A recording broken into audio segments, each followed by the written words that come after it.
Mi abuelo en paz descanse era súper fanático de las películas sobre monstruos, pero también de la lucha libre. Él hasta sus 86 años siempre nos decía que para su cumpleaños siempre quería que lo lleváramos a la Arena Coliseo a ver las luchas, pero en primera fila. O también decía en sus ratos libres que le pusiéramos películas de monstruos en la televisión, no importa si estas eran muy fantasiosas. En la familia siempre creíamos que solo eran gustos personales, pero cuando mi abuelo falleció nos enteramos que él había dicho que bajo ningún motivo quería ser enterrado. Él estaba aferrado a que quería ser cremado y esa decisión a todos en la familia tomó por sorpresa. Ya fue que mi tío abuelo, o sea su hermano, nos contó la verdad detrás de esta decisión y la verdad es que nos dejó impactados. En el velorio dijo que esto se debe a una experiencia con un posible zombie, momia, monstruo o sabrá Dios qué era, pero me jura que lo vieron cuando eran niños y esto pasó cuando un circo llegó al pueblo de donde ellos nacieron. Mi tío abuelo dice que ellos no nacieron en el centro del país, ellos vivían en Sonora, en una comunidad pequeña que vivía de los aserraderos de la región. Como era una zona muy alejada en la sierra, cualquier cosa que llegaba duraba semanas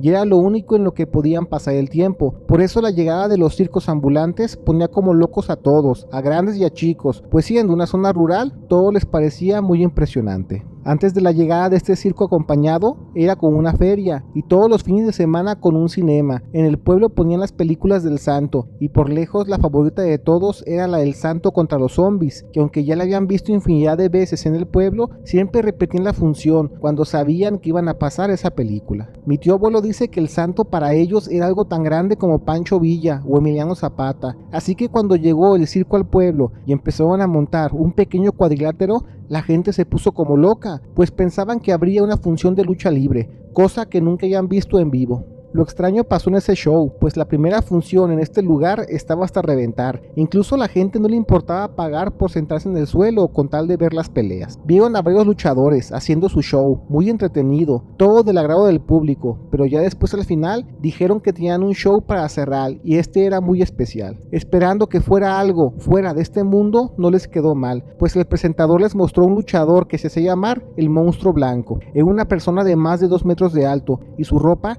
estaba llena de vendas óseas, que era como su disfraz, aparte de una máscara rota, también blanca, sucia como si lo hubieran sacado de la misma tierra. La gente estaba sorprendida por ver semejante luchador, pues ellos al trabajar en aserraderos era común ver gente fuerte en la zona, pero este luchador sí era una cosa de otro mundo. Lo raro era que el show de este peleador no era enfrentarse a los demás luchadores. Parte del show era que el presentador decía que quien pudiera no vencer siquiera, aunque sea tumbar al monstruo blanco, le darán 5 pesos, que para los años 60 eso era una buena suma de dinero. Como la gente ya estaba muy tomada por el show, tomando aguardiente y tequila y pasándolo bien, no faltaron los borrachos que queriendo probar su valentía intentaron hacer eso, pero este enorme luchador los aventaban como si fueran costales de serrín, que son puro bulto pero no pesan nada. Después el presentador iba subiendo la apuesta, y no solo eso, decía que incluso 2, 3 o hasta 4 personas intentaran al mismo tiempo tumbar al monstruo blanco y se les pagará 1 peso más. Eso envalentonaba a la gente más borracha, la gente se subía y mi tío abuelo y abuelo eran unos plebes viendo todo esto desde primera fila y estaban tan impresionados por ver este show que estaban seguros que entonces lo que veían en las películas del Santo era verdad. Si existen cosas como los zombies como con superpoderes que nomás no los puedes tumbar. Al menos ese día nadie pudo tumbar al monstruo blanco, pero la gente habló en las comunidades aledañas de que el show de lucha fue lo mejor que habían visto. Para el siguiente día fue la misma temática, donde después de las funciones de cine empezaron las luchas, pero al final todos se preguntaban si al fin alguien podrá tumbar al famoso monstruo blanco. Se corrió la voz a más gente que quería probar su valentía intentándolo, incluso gente que ni le llamaba la atención del show, pero sí le interesaba el dinero. Por segunda vez la gente intentó tumbarlo, pero no pudieron, y ya fue que se empezó a especular que quizás esa persona sí era un monstruo de verdad, porque no era posible que ni los más fuertes juntos de la zona pudieran moverlo de su lugar. Mi tío abuelo dice que admite que en su comunidad era gente que aún vivía de la tierra y no tenían estudios, pues esas comunidades estaban muy alejadas de las grandes regiones y la ignorancia en general era algo muy latente. Por eso pensaban eso, que quizás ese luchador sí era un monstruo. Pasan los días y en el último día de función la gente gente hablaba sobre de que en verdad el monstruo blanco nadie lo va a derrotar, pero allí fue que salió el peine, como decimos en México, pues como parte del show, el presentador les dijo que proponía algo a la gente de espectadores. Es que ya no les ofrece dinero, ahora les apuesta a que ni siquiera 10 personas podrán tumbar al monstruo blanco, pero esto es la apuesta, si ellos pierden, ellos pagan. La gente al ver que tenían clara ventaja se cooperan para juntar los 5 pesos y se subieron al ring 10 personas intentando tumbar al luchador, pero aquí entra el destino, pues al tener mucha gente en el cuadrilátero, como era hechizo con maderos y lonas, colapsó y se cayó, haciendo tambalear a todos y tumbándolos. El famoso monstruo blanco se fue directo a caer entre la gente, pero ellos se movieron rápido y para su muy mala suerte cayó directamente de cuello en una banca de madera a buena altura. Todos vieron cuando se le quebró el cuello, quedando sin vida al instante, y como todo fue un caos, la gente empezó a gritar y solo unos pocos trataron de acomodar a este luchador y ya vieron que en efecto no tenía pulso y el cuello lo tenía deshecho, pues parecía que hasta se le dio la vuelta a toda la cabeza. Con los gritos y la gente corriendo por todos lados, la raza no sabía cómo actuar, pero el presentador se arrimó a su luchador y mi tío abuelo, que estaba a menos de 1 metro de ahí, jura que vio cómo este presentador se acercó al oído de este luchador, dijo algo en su oído, que este ser sin vida de repente empezó a temblar. Después de varios espasmos como si tuviera epilepsia, este ser se paró, intentaba mejor dicho pararse solo. Con las manos ya con vida este ser se acomodó la cabeza, escuchándose el crujir de todos los huesos del cuello. Eso fue inhumano, se acomodó la cabeza como si no hubiera sufrido ningún daño y ya después el ser buscó abrirse camino entre la gente, que al verlo de nuevo con vida de la caída, mejor la gente evitaba tenerlo de frente. Mi abuelo y su hermano al parecer no fueron los únicos que vieron esa extraña resurrección, porque ahora se prendió el cerro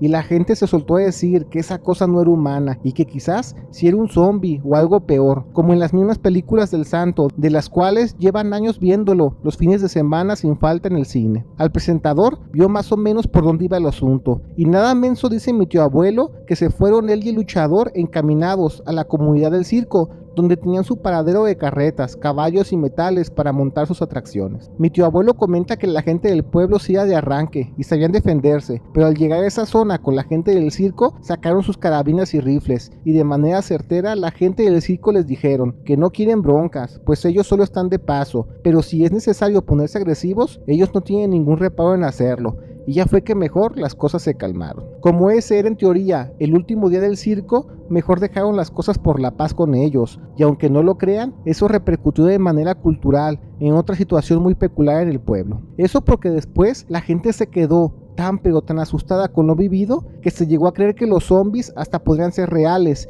y enajenados con las películas del santo, empezaron a hablar con el cura de la zona, de que ellos ya no querían ser enterrados, para evitar regresar como estos seres, sin alma y con el destino del infierno. Nada menso el cura, y simplemente interesado solo por el dinero, empezó a cobrar un impuesto para permitir la cremación de las personas, en lugar de un entierro de cuerpo presente en los panteones, y así al menos en ese pueblo, la gente que presenció ese show dejó de enterrarse, aunque suene imposible de creer. Eso también nos contestó la pregunta, ¿por qué mi abuelo estaba aferrado a que lo cremaran? A pesar de que mi abuelo en paz descanse, no lo quería de esa manera. Regresando sobre ese circo, pues mi tío abuelo era un chamaco que apenas conocía el mundo, pero recuerda perfecto que gracias a esa experiencia, la gente del norte, o al menos de su comunidad, empezó a agarrarle mala fama a la gente que solo iba de paso por la zona, con la intención de llegar al norte, sobre todo a los Estados Unidos. Y de ahí la mala fama que se le tenía a los gitanos y a los búlgaros que llegaban a México como parada obligada para iniciar su camino hacia el norte, donde buscaban mejor vida en los Estados Unidos.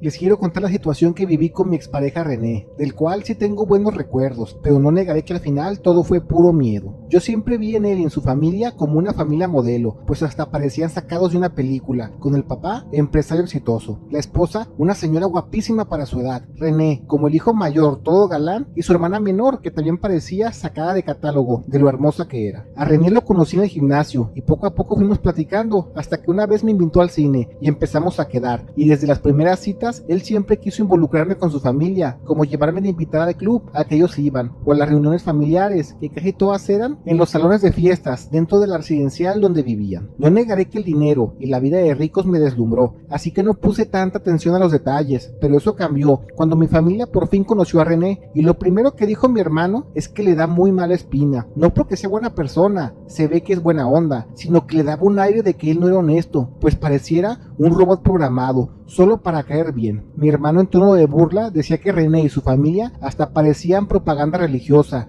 como se ven en los folletos, donde viven en una casa hermosa, siempre riendo y abrazados, y con un perro Golden Retriever muy educado. Yo le dije que ahí le falló, pues en su familia no tienen perros, lo cual era raro porque su casa era enorme y tenían un jardín tan grande y cuidado que sería el paraíso para cualquier perro, no importa el tamaño. A pesar de los comentarios de mi familia, yo siempre creí que René solo era alguien muy educado, con buenos valores, pero haciendo memoria en mis salidas con él, todo eso era verdad. René jamás se enojaba, siempre estaba de buen humor, con toda la disposición de caerle bien a la gente, y así que con el tiempo me salió lo tóxica e insegura, y mantuve un día una actitud algo apática para sacarle alguna bronca, solo para ver cómo actuaba. Un día que René pasó por mí al trabajo, esperaba en el lobby, donde una compañera recepcionista lo atendió, mientras me esperaba en el turno, y él como siempre estaba de social con las personas, y yo de ahí me agarré, para enojarme con él, por supuestos celos que tenía. Él rápido me calmó, me pidió perdón y se disculpó, y me engatusó con sus palabras que al final pues me acabé contentando. Pues hasta yo entendí que era una pelea tonta y nada más. Ya mejor dejé eso de lado, de que René y su familia eran extraños, y mejor disfruté la relación. Teníamos ya un año como pareja, cuando su familia hace una fiesta de despedida para la hermana menor, que se va a ir todo un año a Canadá a estudiar, un tipo colegio seminario, y yo solo pude pensar que era muy extraño que la mandaran a esa edad, pues solo tenía 8 o 9 años. René dijo que él también lo mandaron a esa edad, pues según eso aprendes más rápido el idioma, y cosas propias de la educación, y pues era así como decimos las familias humildes, ya saben, cosas de ricos. Ya con más confianza con la familia, me quedaba a dormir en su casa, en el cuarto de René, y él me decía cosas, como que nada más regrese su hermana del internado, nos debíamos de casar, y hasta la familia lo alentaba, diciendo que debíamos hacerlo lo antes posible, para ya iniciar una vida juntos, ahora que estamos jóvenes, y así poder disfrutar a nuestros hijos a todas horas, eso sí, siempre los que Dios nos dé. Poco a poco me empecé a sentir la presión por formalizar una relación ya de casados, y créanme que estaba cayendo, pero todo cambió cuando regresó la hermana de René, y casi me vuelvo loca por cómo se dieron las cosas. Llegó la hermana y no era la misma, se los juro, no era la misma hermana, pues ella, al ser muy joven, siempre que yo estaba en la casa, le gustaba pasar tiempo conmigo, y yo ubicaba sus mañas y gustos, pero desde que le hicieron la primera fiesta de su regreso, solo con la familia, todos actuaran como si en verdad fuera la misma. Yo estaba muy sacada de onda, porque en verdad no era ella, y pareciera que consiguieron a alguien que se parecía mucho y nada más, y lo más loco de todo, es que nadie parecía darse cuenta. Yo no quería ser grosera y comentarlo, porque quizás en ese año del internado la hermana creció y cambió mucho, pero es que esa niña había cambiado bastante, no era la misma, ya no era aquella niña preguntona, alegre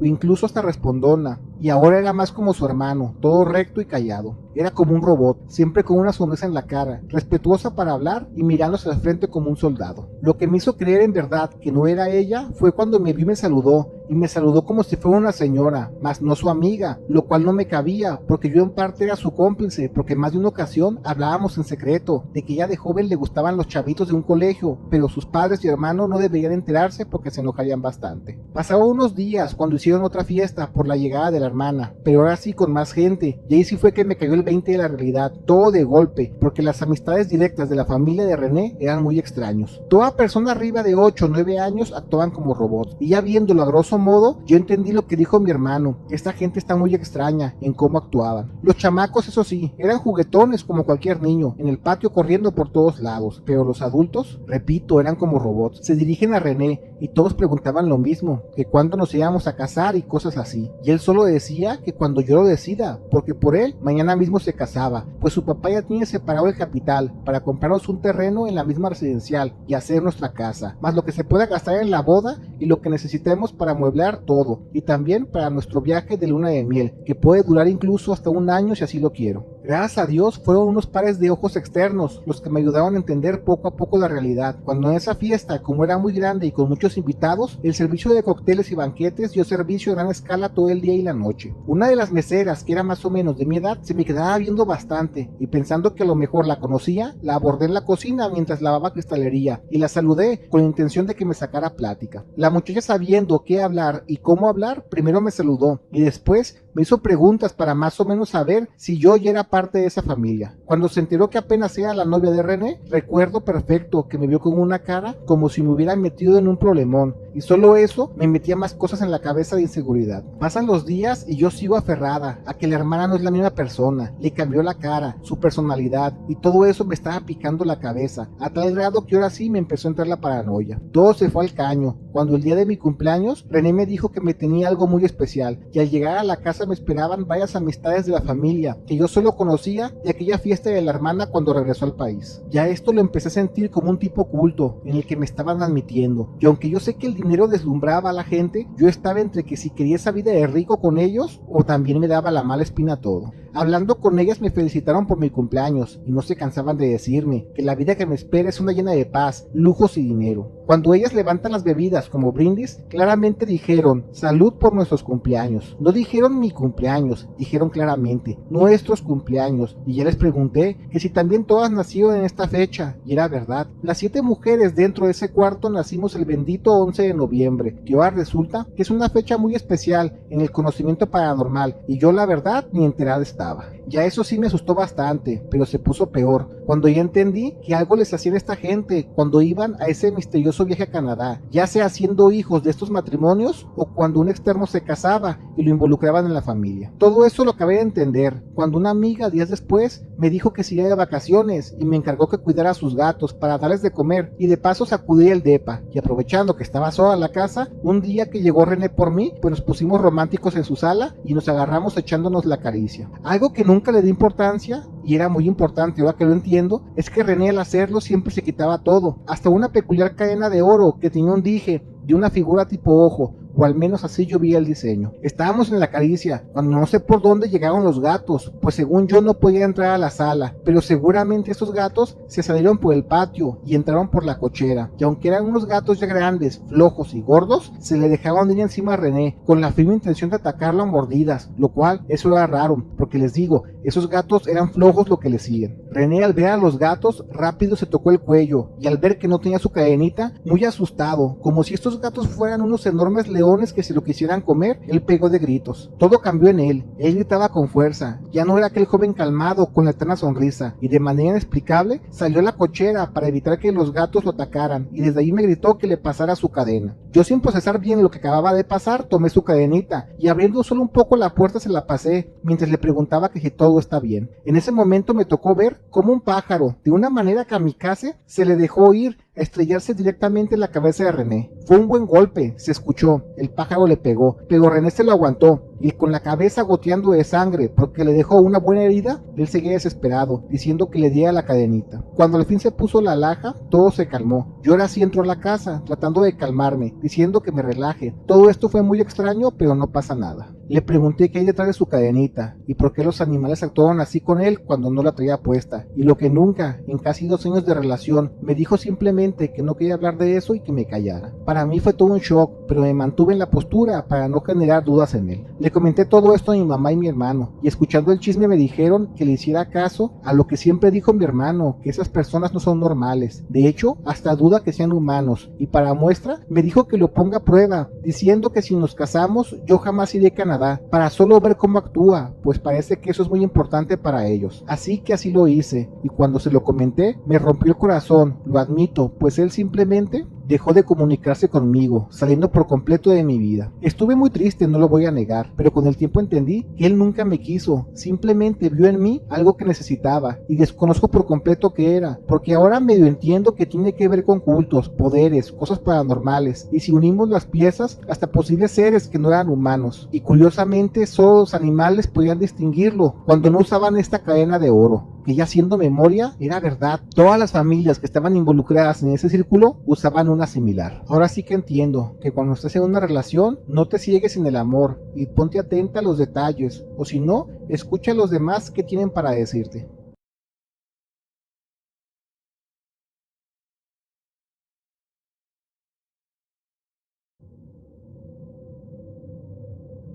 A mediados del año pasado estuve trabajando en una tienda de conveniencia, Oxxo, a las afueras de la ciudad, en una zona que no es muy rica, pero sí era muy tranquila, y digamos que los clientes no eran de esos enfadosos, que hacen medio circo para comprar solo un stick de cerveza. Al pasar las semanas empiezo a reconocer las caras de nuestros clientes regulares, que más o menos van a la misma hora y compran las mismas cosas, pero entre ellos había uno en particular, un señor no mayor a 40 años, que todos los días, casi puntualmente a las 8 de la mañana pasaditas, llegaba con su termo por un café y unas galletas de naranja. De lunes a viernes siempre llegaba en su carro y pedía lo mismo, y no sé por qué, pero yo empecé hasta a procurar el que siempre alcanzara sus galletas, porque cuando se estaban acabando yo escondía aunque sea un paquete para que él siempre tuviera uno para llevarse. Poco a poco fuimos hablando y me comentaba que trabajaba en un despacho jurídico y hasta me dio su tarjeta por si algún día necesitaba algún servicio legal, pero la verdad es que yo lo sentí más como que me estaba tirando la onda, porque si de repente yo sentía que nos echábamos nuestras carcajadas, nuestras miradas cuando le cobraba sus cosas.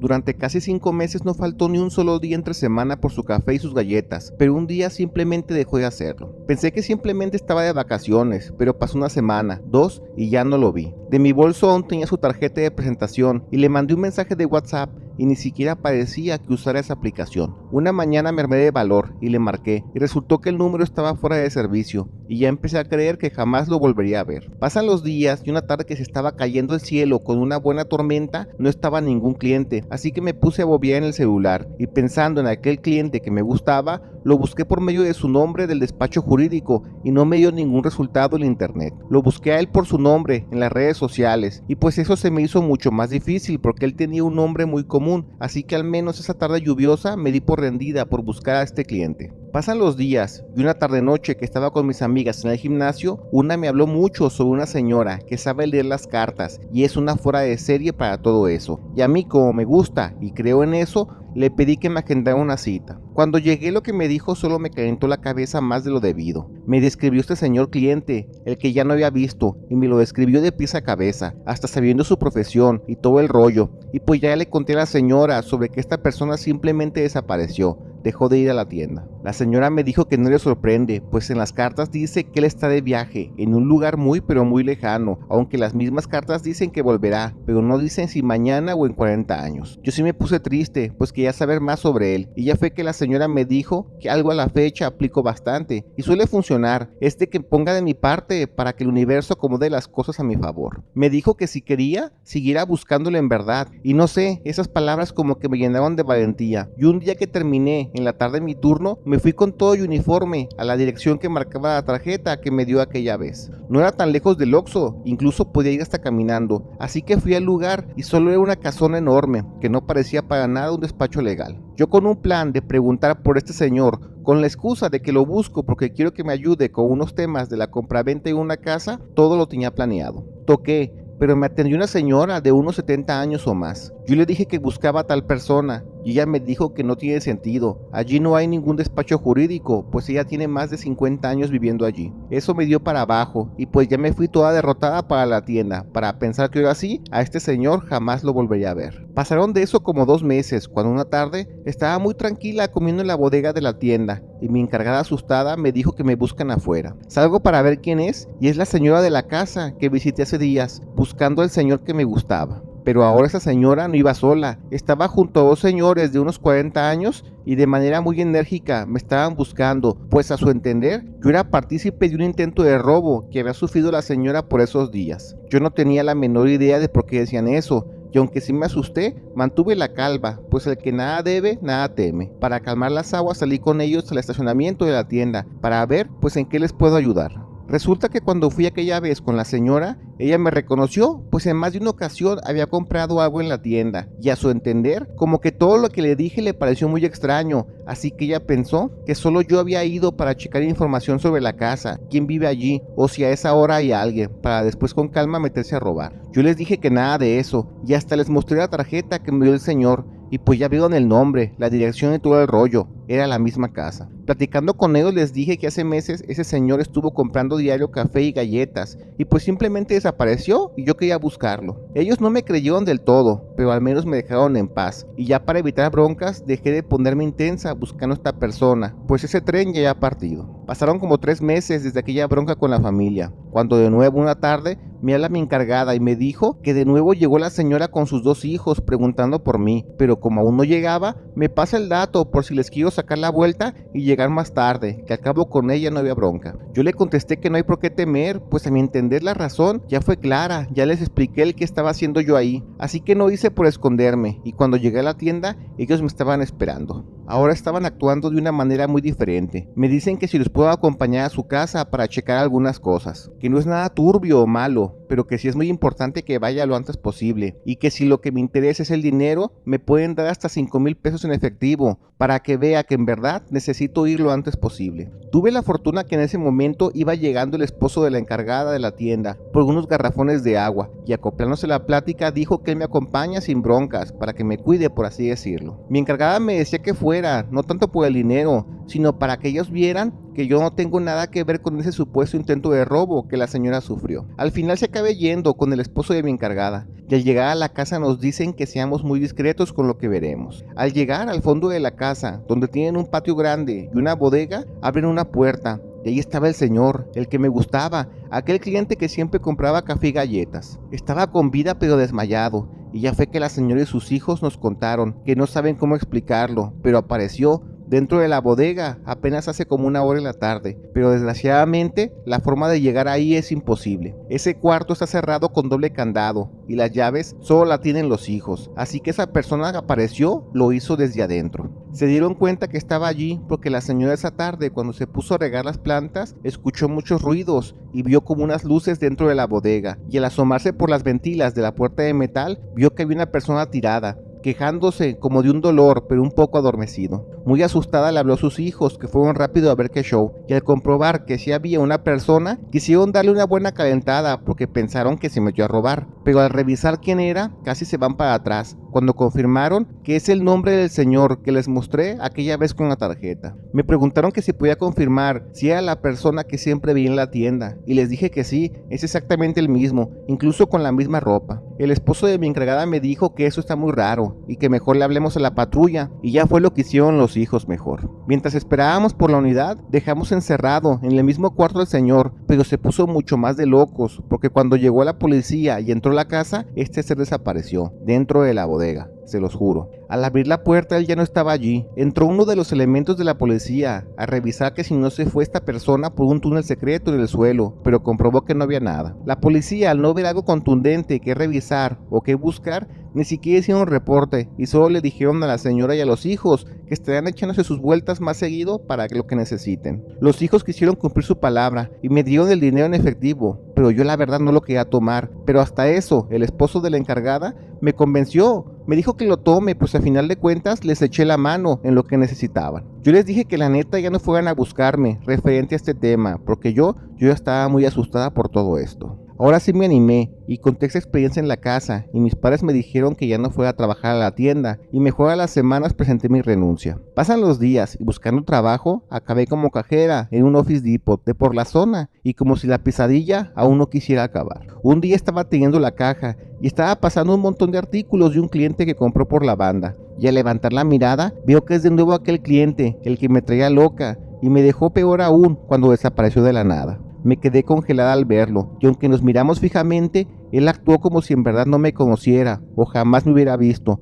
mientras él revisaba de ojo su celular. Me pagó en efectivo, y mientras yo contaba los billetes, yo me enfocaba en no colapsar del miedo, hasta que me pagó y se fue, porque ni las gracias me dijo. Yo le hablé a mi encargado, que necesitaba descansar, y cuando me preguntó si me sentía bien, me solté a llorar, y ya les conté mi experiencia con aquella persona, que ya no sé si es la misma, un gemelo, un clon, un doppelganger, o incluso otro ser de otra dimensión. Una compañera que trabaja en un fotocopiado dentro, que estaba escuchando el chisme, nos dijo que aparte de comprar las cosas, dejó unos planos a imprimir a gran escala, y ya corroboramos que era el mismo nombre por el cual yo lo conocí a través de su tarjeta. Varios compañeros me dijeron que no me quede así y saque las respuestas, pero aunque me tachen de coyona, a veces pienso que la valentía no es para todos, y así es mi caso. A la fecha ya no he vuelto a ver a esa persona y espero jamás hacerlo, pues me tiene muy arisca pensar que esas personas no sean humanos y solo sean la fachada de algo más. Aunque también me suena que la señora y sus hijos donde apareció esta persona han de saber algo más que no nos quisieron compartir, pero prefiero ya mantenerme fuera totalmente de eso, porque a más lo repaso en mi cabeza, nada de esto tiene sentido. Gracias por ver el video. Te recordamos que todos los días subimos nuevas historias, así que activa las notificaciones. No olvides darle like y comparte, pero sobre todo comenta. Queremos saber qué es lo que la comunidad de México Inexplicable tiene para decir.